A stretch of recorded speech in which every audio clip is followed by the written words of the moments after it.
So there we go.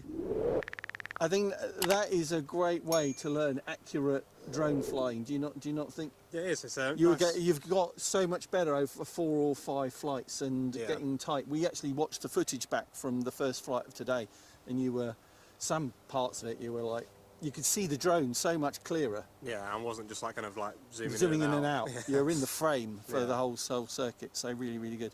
So GEPRC Cinelog30 version 3. See, I can say it now. It's like a tongue twister you have to learn.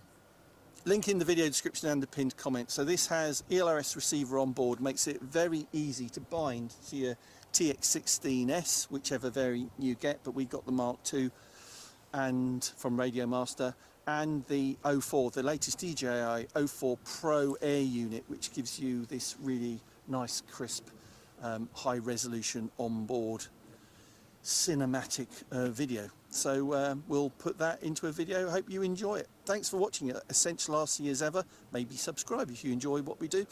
But Sam and I will be back in the near future. Indeed. Thanks for having me. See you soon. Bye. Bye.